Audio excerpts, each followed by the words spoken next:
জিহ্বা এমন একটি জিনিস, যেই জিহ্বার মাধ্যমে, কথা বলার মাধ্যমে মানুষ অল্প সময়ের ভিতর খুব মর্যাদা সম্পন্ন হতে পারে। আবার এই জবানের মাধ্যমে দু একটা কথার মাধ্যমে মানুষ একেবারেই নিজের সম্মান, ইজ্জতকে নষ্ট করে দিতে পারে। আবার এই জিহ্বার মাধ্যমেই নিজের দৈনন্দিন যত ন্যাক আমল আছে, সব ন্যাক আমলগুলোকে এই জবানের মাধ্যমে আবার মুছে দিতে পারে। যেমন মানুষ সম্পর্কে গীবত করা, গীবত এটা তো জবানের মাধ্যমেই হয়। এই গীবত করার মাধ্যমে নিজের ন্যাক আমলগুলোকে জ্বালায় দেয়, গীবত, হিংসা, অহংকার, এই সমস্ত জিনিসগুলোর মাধ্যমে। তাহলে জিহ্বা আল্লাহ তাআলার পক্ষ থেকে এক বড় একটি নিয়ামত। এই নিয়ামত আল্লাহ তাআলা দিয়েছে আল্লাহ তাআলার কালাম পড়ার জন্য, সৎ কথা বলার জন্য, প্রয়োজনীয় নিজের যতটুক প্রয়োজন ততটুক কথা বলার জন্য। এই জিহ্বার শুকরিয়া আদায় করা উচিত ইবাদতের মাধ্যমে। কিন্তু এই জিহ্বার মাধ্যমে আমরা সমাজের ভিতর, ব্যক্তিগতভাবে, পারিবারিক ভিতর নানা রকম অন্যায়, অবিচার এই জিহ্বার মাধ্যমে আমরা করে থাকি। আল্লাহ তাআলা পবিত্র কোরআনে বলে, তোমাদের এই মুখের, এই জবানের হিসাব আমি কিয়ামতের দিবসে নিব।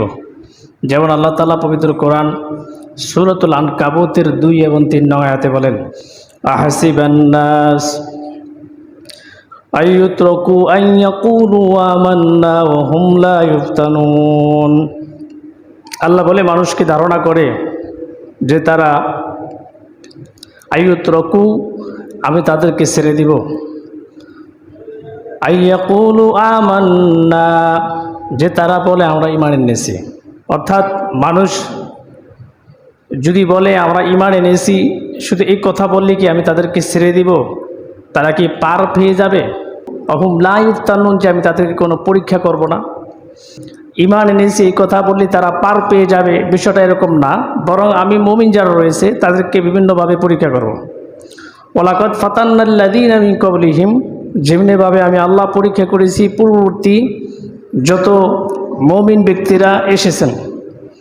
এই আয়াতে কারিমাটা সাহাবা আজমাইনদেরকে সান্ত্বনা স্বরূপ, অর্থাৎ মুশরিকদের জুলুম অত্যাচারের প্রতি উত্তর আল্লাহ তাআলা মুমিনদেরকে সান্ত্বনা দিয়েছেন যে মুমিনরা শুধু ঈমান এনেছে বা নামাজ রোজা করবে, অতটুকের মাধ্যমেই যদি জান্নাত খোঁজে বা পরকালে শান্তি খোঁজে, বিষয়টা এরকম না।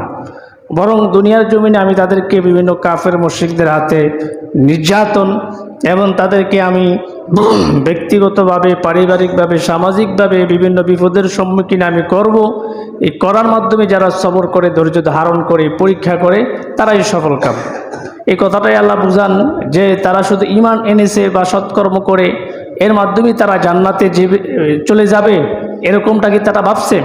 ওয়ালাকাদ ফাতান্নাল্লাযীনা মিন ক্বাবলিহিম, অথচ আমি পূর্ববর্তী যত মুমিন আছে, নবী ইব্রাহিম আলাইহিস সালাম, মূসা আলাইহিস সালাম, যত নবী রাসূল এসেছেন, আল্লাহ তাআলা সবাইকে কম বেশি পরীক্ষা করেছেন।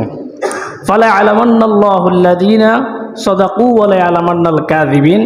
ফলে আল্লাহ তাআলা চিনতে সক্ষম হয়েছে কে আসলে সত্যবাদী, কে মিথ্যাবাদী। কাজে এই জবানের আল্লাহ তাআলা পরকালে হিসাব নেবে। কে এই জবানকে সঠিক পথে প্রসারিত করে, সঠিক পথে এই জবান দ্বারা কথা বলে, সঠিক কথা বলে, নিজের প্রয়োজন সাপেক্ষে কথা বলে, কে অহিতুক কথা বলে, মানুষ সম্পর্কে নিন্দা, মানুষ সম্পর্কে গীবত, শিকায়েত এবং অপপ্রচার করে, এর হিসাব আল্লাহ তাআলা পরকালে নেবেন। হাদিস শরীফের ভিতরে আসছেন, বুখারী শরীফের 6807 নং হাদিসের বর্ণনা রয়েছেন। আন সাহাল ইবনে সাঈদ সাআদ রাদিয়াল্লাহু তাআলা আন قال رسول الله صلى الله عليه وسلم من توكل لي ما بين رجلين وما بين لحيي توكلت له بالجنة। নবী করিম সাল্লাল্লাহু আলাইহি ওয়াসাল্লাম বলে, কোনো ব্যক্তি যদি তার দুইটি জিনিসের ব্যাপারে গ্যারান্টি দিতে পারে, আমার জন্য যদি তার দুইটি জিনিসের দায়িত্ব নিতে পারে, এক নম্বর হলো 2 পায়ের মধ্যবর্তী অঙ্গ, দ্বিতীয় নম্বর হলো তার 2 মাড়ির মধ্যবর্তী যেই গোস্তের টুকরা রয়েছে, অর্থাৎ জিহ্বা।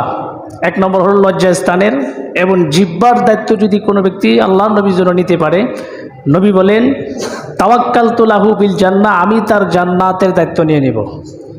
অর্থাৎ কোনো ব্যক্তি যদি তার জিহ্বার দায়িত্ব নেয় আল্লাহ নবীর জন্য, এই জিহ্বার দ্বারা মানুষ সম্পর্কে গীবত শেখাত করবে না, জিহ্বার দ্বারা পরনিন্দা করবে না, অন্য মানুষের হিংসা করবে না, মানুষকে গালিগালাজ করবে না, ইত্যাদি খারাপ কাজ থেকে কোনো ব্যক্তি যদি জিহ্বাকে হেফাজত রাখে, নবী বলে তাওয়াক্কালতু লাহু বিল জান্নাহ, আমি তার জান্নাতের দায়িত্ব নিয়ে নিয়েছি, সেই ব্যক্তি জান্নাতে যাইবে। এই দায়িত্ব